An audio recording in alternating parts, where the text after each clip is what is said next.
कैसे बच्चों, I hope you all are good. So अभी हम स्टार्ट करें अपना third chapter, that is a coordinate geometry. देखो, कोऑर्डिनेट जियोमेट्री बहुत ही इजी सा आपके 9th क्लास में चैप्टर दिया गया है, वैसे भी इजी है। आपको ग्राफ सिखाया जा रहा है बेसिकली इस चैप्टर में, ठीक है। और ग्राफ के बारे में कुछ इंट्रोडक्शन, 9th क्लास का ये जो थर्ड चैप्टर है इसमें ओनली ग्राफ पार्ट आपको दिया गया और इसके क्वेश्चंस आपके 1-2 नंबर में हमेशा आते हैं और आपसे एक्सेस पूछता है कि एक्सेस कहाँ पे है या अदर पार्ट, वो सारा कुछ हम इसमें डिस्कस करने वाले हैं इस एक्सरसाइज में, ठीक है। तो अभी पहले समझते हैं बेसिकली कोऑर्डिनेट जियोमेट्री की क्या क्या पार्ट्स हमें पढ़ने, होता क्या क्या चीजें और क्वेश्चंस किस टाइप के पुट किए जा सकते हैं, क्योंकि आपके इस एनसीईआरटी में कुछ ऐसा क्वेश्चंस नहीं दिया गया जो हमें सॉल्व करने लायक है। सारा पार्ट हम यहीं पे कवर करेंगे विदाउट एनसीईआरटी, ठीक है। तो बस कॉन्सेप्ट अगर आपके दिमाग में होगा तो बहुत इजी तरीके से आप इसे सॉल्व कर पाओगे। तो देखो दिया गया है ऑर्डर्ड पेयर। सबसे पहली कोऑर्डिनेट जियोमेट्री जो होती है उसमें क्या होता है, ऑर्डर्ड पेयर होते हैं। ऑर्डर्ड पेयर मतलब इसमें दो आपके पॉइंट लिखे रहते हैं, जो एक एक्स एक्सिस का होगा, एक वाई एक्सिस का होगा। अभी आपसे बात करेंगे एक्स एक्सिस क्या होता है, वाई एक्सिस। पर पहले हम ऑर्डर्ड पेयर समझ लेते हैं। ऑर्डर्ड पेयर क्या होता है, an ordered pair A B is a pair of a number. करें ऑर्डर्ड पेयर जो ए और बी इस टर्म में दिया जाता है वो क्या होता है, एक नंबर होता है ए का एंड बी का रिलेटेड स्पेसिफिक ऑर्डर। इसे क्या कहते हैं कि स्पेसिफिक ऑर्डर में लिखा जाता है ए एट द फर्स्ट प्लेस, यानी हमेशा ए वाली जो वैल्यू होगी वो किस पे होगी, फर्स्ट प्लेस पे, यहीं पे होगी। कभी ऐसा नहीं हो सकता बी ए, हमेशा ये ए और बी होगी and B at the second place, और बी क्या होगा, हमेशा सेकंड प्लेस पे ही इसे लिखा जाएगा। दूसरी बात आती है कि कोऑर्डिनेट जियोमेट्री क्या है। तो कोऑर्डिनेट जियोमेट्री क्या है, a system of a geometry in which,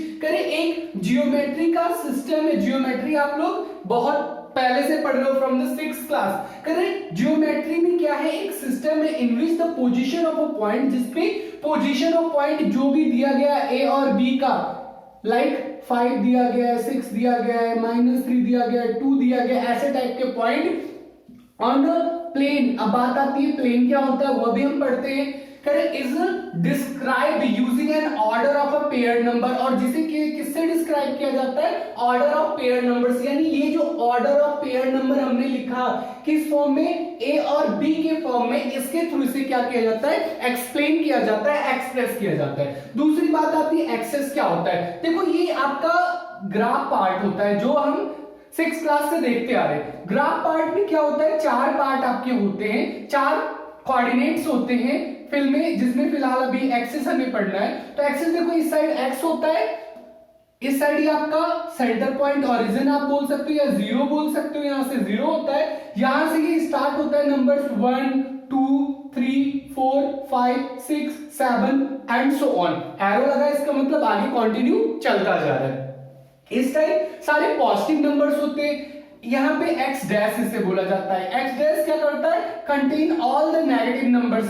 x dash क्या करता है, सारे नेगेटिव नंबर कंटेन करता है, लाइक -1 -2 -3 -4 -5 -6। वहीं दूसरा पार्ट होता है y होता है और y डैश होता है। तो y क्या करता है, सारे पॉजिटिव नंबर्स कंटेन करता है, 1 2 3 4 5 6, एंड y डैश क्या करता है, सारे नेगेटिव नंबर्स कंटेन करता है। तो एक्सेस क्या होते हैं, ये x, ये पूरी एक लाइन हुई। आप अगर ध्यान दो तो क्या है, जैसे नंबर लाइन आप बनाते थे, नंबर लाइन में बीच में एक ओरिजिन पॉइंट आता था, ठीक है, जिसे हम 0 से डिनोट करते थे। बाकी इस साइड आपके पॉजिटिव नंबर्स होते हैं, इस साइड आपके नेगेटिव नंबर्स होते हैं। तो बेसिकली ये क्या है, एक नंबर लाइन दिया गया है जो एक हॉरिजॉन्टल और वर्टिकल पार्ट में दिया गया है, जिसका सेंटर पॉइंट 0 दे दिया गया। यानी दोनों तरफ से आप जब करोगे तो सेंटर पॉइंट क्या आएगा, 0, इसका भी आएगा और इसका भी आएगा, जिसे एक्सिस का नाम हमने दिया।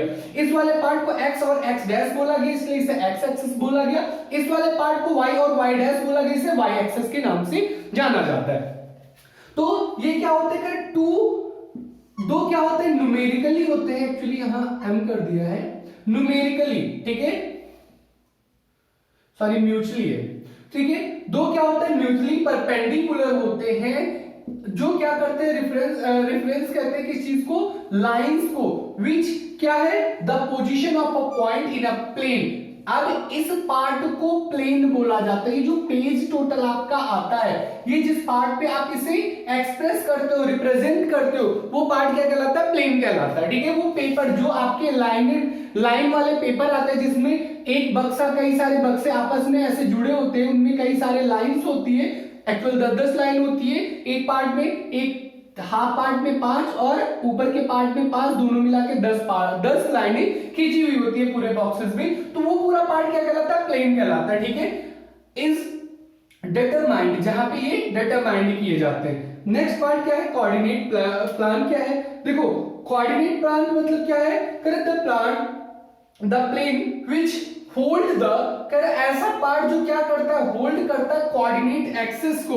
वो किस नाम से जाना जाता है? कोऑर्डिनेट प्लेन के नाम से जाना जाता है। यानी ये जो एक्सेस रख रहा है, एक्स एक्सेस, ये पार्ट है एक्स एक्सिस पूरा लाइन, ये वाई एक्सेस, इसमें जो वैल्यूज आ रही है, जैसे सपोज दैट 5 और 6 होता, 3 और 4 होता, वो पार्ट क्या कहलाते हैं? आपके कोऑर्डिनेट प्लेन्स कहलाते हैं। अब देखो सबसे पहली बात है साइन। साइन क्या होता है? इसमें आपको ये चीज सबसे ज्यादा इंपॉर्टेंट है इस पूरे चैप्टर में, कि साइन क्या होता है। आपको कुछ पार्ट दे देगा और उस पार्ट को आपको एक्सप्लेन करना होगा कि उसके साइन क्या आ रहे हैं। जैसे आपको ऐसे दो कोऑर्डिनेट दे देगा, 5 दे दिया, -5 दे दिया, -5 दे दिया और 5 दे दिया, -5 और -5 दे दिया, या 5 और 5 दे दिया। ये आपके एक्सेस है, ये आपके कोऑर्डिनेट्स पॉइंट दिए गए जो ऑर्डर्ड पेयर में दिया गया है। अब आपको पहले बता दिया गया है ये पार्ट ए होता है, ये बी होता है, ये ए होता है, ये बी होता है, ये ए और बी, ए और बी।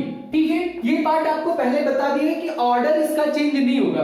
तो आपसे पूछेगा कौन से पार्ट में ये कौन से कोऑर्डिनेट से लाइज कर रहे हैं। तो ध्यान दो, पहला जो कोऑर्डिनेट होता है उसमें दोनों पार्ट प्लस प्लस के होते हैं। कैसे? इसके ऊपर इस साइड में क्या होता है? प्लस होता है। एक्स एक्सिस के सारे पार्ट ऊपर, वाई एक्सिस के पार्ट इस साइड होते हैं। ठीक है ना, तो वाई एक्सिस के पार्ट इस साइड चलेंगे, एक्स एक्सिस के पार्ट इस साइड। आपको अभी बताया ये पार्ट क्या होता है? पॉजिटिव होते हैं, ऊपर के ये पार्ट भी पॉजिटिव, इसलिए इसके जो साइंस होते हैं वो प्लस और प्लस के होते हैं। यानी अगर पूछता है 5 और 5 कौन से कोऑर्डिनेट से बिलोंग करता है, तो वो कौन सा होगा? First coordinate. ठीक है, ये चीज आपको ध्यान देने वाली चीजें जो आपसे पूछेगा, आपके क्वेश्चंस में आता है। ऐसे आपको दे देगा P Q R और यहाँ पे पार्ट दे देगा 5, जैसे अभी यही सेम पार्ट हम करते हैं, -5 और यहाँ पे देगा 5 और 5। अब कहेगा आपको बताना है कि कौन से पार्ट से बिलोंग करता है, कौन सी जगह से, कौन से कोऑर्डिनेट से बिलोंग करता है। तो देखो जैसे -5 और 5, अब दूसरा कोऑर्डिनेट क्या होता है? यहाँ पे जो पहला ए पार्ट होता है वो माइनस होल्ड करता है और दूसरा पार्ट प्लस होल्ड करता है। ऐसे थर्ड कोऑर्डिनेट में दोनों के दोनों नेगेटिव हो जाते हैं। कैसे? इसमें नेगेटिव कैसे होता है? एक्स पहले लिखा जाता है, ध्यान देना, एक्स वाले कोऑर्डिनेट्स की जो वैल्यू आती है वो क्या होती है? ए कहलाती है, और जो वाई कोऑर्डिनेट्स की वैल्यू आती है, वाई एक्सिस की जो वैल्यू आती है वो आपकी बी से रिप्रेजेंट की जाती है। अब ये वाला पार्ट ए हो गया यानी एक्स की वैल्यू रही होगी, ये वाला पार्ट बी हुआ यानी वाई की वैल्यू रही होगी, वाई के एक्सिस से लाइज कर रहा होगा। तो यहां ये देखो ये वाला पार्ट नेगेटिव हो जाता है अकॉर्डिंग टू नंबर लाइन, तो नेगेटिव वैल्यू पहले आती है यानी एक्स वाला हुआ देन प्लस हो गया। ये पार्ट क्या कहलाएगा? क्योंकि वाई का वैल्यू इस साइड लेके आ रहे हैं, वाई के जो नंबर्स हम पुट कर रहे हैं इस साइड कर रहे हैं, तो ये नेगेटिव हो गया, ये पॉजिटिव हो गया। यानी दूसरे कोऑर्डिनेट में माइनस और प्लस होता है, तीसरे में सेम है, इस साइड वाई डैश जो होता है वो, जितना ध्यान देना, डैश वाले पार्ट होते हैं, डैश वाले एक्सेस होते हैं, वो हमेशा नेगेटिव वैल्यू पुट करते हैं। तो y dash x dash negative negative, तो दोनों नेगेटिव नेगेटिव हो गए। अब यहाँ पे x आ रहा है और y डैश आ रहा है, तो पॉजिटिव और नेगेटिव यानी ऐसे टाइप का चलेगा। तो देखो पहला ये पॉजिटिव है, दूसरा नेगेटिव है, तो पॉजिटिव और नेगेटिव किसमें? फोर्थ कोऑर्डिनेट में। तो ये वाला पार्ट क्या कहलाएगा? आपका फोर्थ कोऑर्डिनेट से लाइज कहलाता है। दूसरा -5 और 5 है, -5 माइनस यानी ए पार्ट एक्स एक्सिस के, माइनस और प्लस किस में आते हैं? आपका सेकंड कोऑर्डिनेट में, तो ये किससे बिलोंग कर रहा है? सेकंड कोऑर्डिनेट से। थर्ड पॉइंट माइनस और माइनस थर्ड से करेगा, फोर्थ पार्ट प्लस प्लस है, फर्स्ट से ही करेगा बिलोंग। ठीक है ना, फोर्थ पार्ट क्या था? प्लस प्लस था, तो ये प्लस से ही बिलोंग करता है। तो क्रॉस बेसिकली चलता है, इस साइड रहेगा प्लस तो इस साइड दोनों नेगेटिव हो जाएंगे, इस साइड पहला नेगेटिव है तो दूसरे एक्सिस में पहला पॉजिटिव हो जाएगा। इससे आप अब ये जो पार्ट है ना, इसे एक पार्ट दिया जाता है मिरर।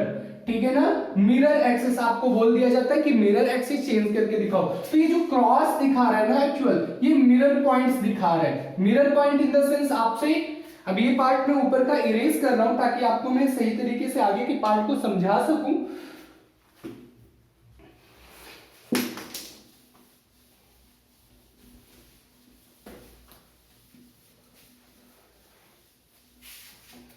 देखो मिरर पॉइंट्स एक्चुअल क्या कहलाते हैं। मिरर आपको पी पार्ट जैसे दिया 5 और -5, तो मिरर पार्ट क्या करता है, जस्ट इसका अपोजिट कर देता है। ए पार्ट प्लस का था तो यहां माइनस का हो जाएगा, बी पार्ट माइनस का था तो प्लस का हो जाएगा। इसे क्या कहते हैं, मिरर पॉइंट्स। यानी ये क्या हो जाता है, मिरर पॉइंट्स। ये जस्ट सिंबल को चेंज कर देता है, जो किसके अकॉर्डिंग होता है, ऐसे होता है। अगर दोनों प्लस का होगा, दोनों माइनस का, दोनों पहला माइनस और प्लस है तो बस सिंबल्स चेंज हो जाते हैं, इसे मिरर पॉइंट कहते हैं। अब बात आती है लास्ट पार्ट, इन पॉइंट को रिप्रेजेंट कैसे किया जाता है, तो वो पार्ट हम देख लेते हैं। देन ये चैप्टर हमारा खत्म हो जाएगा। बहुत ही इजी सा पार्ट है, लेकिन इस चैप्टर के जो थ्योरी है, इस चैप्टर के जो पार्ट्स है वो हम आगे यूज करेंगे। 9th क्लास में भी है, 10th क्लास में आप 3rd चैप्टर जैसे करोगे उसमें भी है। आपके भी कई सारे चैप्टर्स है जिसमें आपको इनका यूज करना है, और 8th क्लास में भी आप लोग इसका यूज करके आ चुके हो। तो देखो कैसे होता है, जैसे बेसिकली ये पार्ट मेरा लाइन बिल्कुल सीधा नहीं जाएगा because I don't have a scale, but फिर भी ट्राई कर रहा हूं कि सीधा जाए। ये पार्ट आपका 0 होता है, ये आपका x, ये आपका x डैश होता है, ये आपका y होता है, और ये पार्ट y डैश होता है। यहां से स्टार्ट करते हैं 1 2 3 4 5 6 7 8 9 10। बेसिकली 10 10 रखते हैं, -1 -2 -3 -4 -5 -6 -7 -8 -9 -10 -11 -12। आप लोग ये ध्यान देना, मेरा डिस्टेंस आगे पीछे हो सकता है, पर आपको बॉक्सेस के हिसाब से डिस्टेंस रखना है कि ये जो मेजरमेंट है इनके बीच का वो बिल्कुल इक्वल रखना है। ट्राई करो कि ये ग्राफ पेपर पे करो, ज्यादा बेटर है। यहाँ पे 1 2 3 4 5 6 7 8 9 10 11, -1 -2 -3 -4 -5 -6 -7 -8 -9 -10 -11 -12। अब लिख देते इसे 1 2 3 4 5 6 7 8 9 10। यहाँ पे -1 -2 -3 -4 -5 -6 -7 -8 -9 -10 -11 and -12। 1 2 3 4 5 6 7 8 9 10 and 11। ये -1 -2 -3 -4 -7 -8 -9 -10 -11 -12। अब देखो रिप्रेजेंट करने को आपको दे रहा है, ऐसे 3 पार्ट दे रहा है, ए बी, थोड़ा दूर दूर करते हैं, ए बी सी डी। अब इसमें कुछ पॉइंट्स दे दिए हैं आपको जो आपको रिप्रेजेंट करना, जैसे कि 2 और 5 दे दिए, -3 और 7 दे दिया, -7 दे दिया, और -5 एंड 2 दे दिया। ठीक है,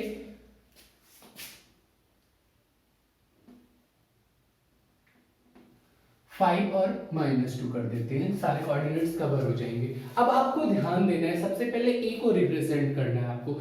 ए आप ध्यान दो, पहला ए पार्ट होता है जो x की वैल्यू होती है, और बी पार्ट होता है जो y की वैल्यू होती है। अब a प्लस का है और b भी प्लस का है, तो सबसे पहले आपको ध्यान देना है कि कौन से कोऑर्डिनेट में लाइज करेंगे। पहला कोऑर्डिनेट जिसमें प्लस प्लस होता है, ध्यान से भी सुन लेना आप लोग, पहला कोऑर्डिनेट प्लस प्लस होता है, दूसरा कोऑर्डिनेट माइनस प्लस होता है, तीसरा कोऑर्डिनेट माइनस माइनस होता है, और चौथा कोऑर्डिनेट आपका प्लस माइनस होता है। ठीक है, अब कौन से कोऑर्डिनेट में लाई कर रहे हैं, ए पार्ट फर्स्ट कोऑर्डिनेट में। तो फर्स्ट कोऑर्डिनेट में हम क्या करते हैं, पहले x एक्सिस पे 2 पे गए, देन y एक्सिस पे 5 जाना है। पहले 0 से सेंटर पॉइंट से स्टार्ट किया, 1 2 2 पे गए, देन y एक्सिस से 5 पे जाना है, 1 2 3 4 5 यहाँ पे, और ये पार्ट यहाँ पे। तो आपको बिल्कुल सीधे में क्या करना होता है, जस्ट एक पॉइंट लगाना होता है, और यहाँ पे लिख देना होता है 2 and 5। जिसका नाम हमने ए रखा था। अब इसे आपको क्या करना है, ऐसे ही जस्ट सीधी लाइन से रिप्रेजेंट कर देना है, पूरी लाइन नहीं खींचनी होती, एक डैश डैश पार्ट होता है बिकॉज ये इमेजिनरी लाइन होता है, इसे हम क्या बोलते हैं, इमेज। जब भी ऐसे लाइंस आपको मिले ये क्या कहलाते हैं, आपके इमेजिनरी लाइंस होते हैं, जिन्हें हम सिर्फ इमेजिन करके दिखाते हैं कि हाँ ये चीजें शो हो रही है। दूसरा पार्ट -3 और 7 दिया हुआ है, तो -3 यहाँ पे है, यहाँ पे आते हैं पहले एक्स एक्सिस के पार्ट में, लेकिन ये ध्यान देना है पहले माइनस और प्लस है, माइनस प्लस इस सेकंड कोऑर्डिनेट में आता है, तो सेकंड कोऑर्डिनेट के पार्ट्स में आते हैं -3 1 -2 -3 यहाँ पे हुआ, और देन 7 यानी यहाँ पे। तो बिल्कुल आपको ये लाइन ऐसे सीधा लेके जाना है, ऐसे बिल्कुल सीधा, और ये 7 के पार्ट पे यहाँ कर देना है, और यहाँ पे एक्सेस आपको लिख देना है जो भी पॉइंट्स थे, -3 एंड 7 ये बी पार्ट, और यहां से आपको क्या कर देना है, ठीक है। ऐसे ही आपका सी पार्ट है, -7 एंड -7 जो थर्ड कोऑर्डिनेट से बिलोंग करता है, तो -7 यहाँ पे जाएगा, ये -7 यहाँ पे जाएगा। तो जस्ट आपको क्या करना है, बिल्कुल स्केल के थ्रू ऐसे सीधा लेके जाओ, बिल्कुल सीधा सीधा, और 7 आपका 3 4 5 6 7 यहाँ पे है, और इस पार्ट को जस्ट आपको आगे लेके आना है स्केल के थ्रू, और यहाँ पे ये कहीं बिलोंग करेगा, एक दूसरे को इंटरसेप्ट करेंगे, तो ये पार्ट क्या हो जाएगा आपका सी कहलाएगा, जो -7 एंड -7 है, ठीक है। ऐसे ही फोर्थ पार्ट में प्लस और माइनस हो रहा है, तो प्लस माइनस करते हैं, पहले एक्स एक्सिस 5 जाना है, वाई एक्सिस -2 जाना है, तो 5 यहाँ पे कहीं होगा, इसको हम बिल्कुल क्या करते हैं, सीधी लाइन लेके आते हैं, इस पॉइंट का नाम डी रख देते हैं, और डी पे कितना है 5 और -2। तो यही बेसिकली पूरा का पूरा चैप्टर। अब क्वेश्चन आपसे पूछ क्या सकता है, कौन से एक्सिस से बिलोंग करता है, या ऐसे पार्ट में आपको रिप्रेजेंट करने को कह सकता है, या फिर आपको मिरर पॉइंट्स निकालने को कह सकता है। तो ये बेसिकली पार्ट होते हैं। आपसे पूछ सकते हैं कितने एक्सिस होते हैं, वाई एक्सिस क्या कंटेन करता है, वाई डैश एक्सिस क्या कंटेन करता है। तो ये सारे पार्ट बेसिकली हैं जो इस चैप्टर में हमें टोटल कर दे। तो ये पार्ट सही से आप लोग कवर कर लेना, एनसीईआरटी के क्वेश्चंस ट्राई कर लेना। अगर कोई दिक्कत आती है तो मैं उसके लिए भी एक वीडियो प्रिपेयर कर दूंगा। बाकी नेक्स्ट चैप्टर हम स्टार्ट करेंगे अगली क्लास में। सो सही से पढ़े और अपने आप को सेफ रखें कोविड में।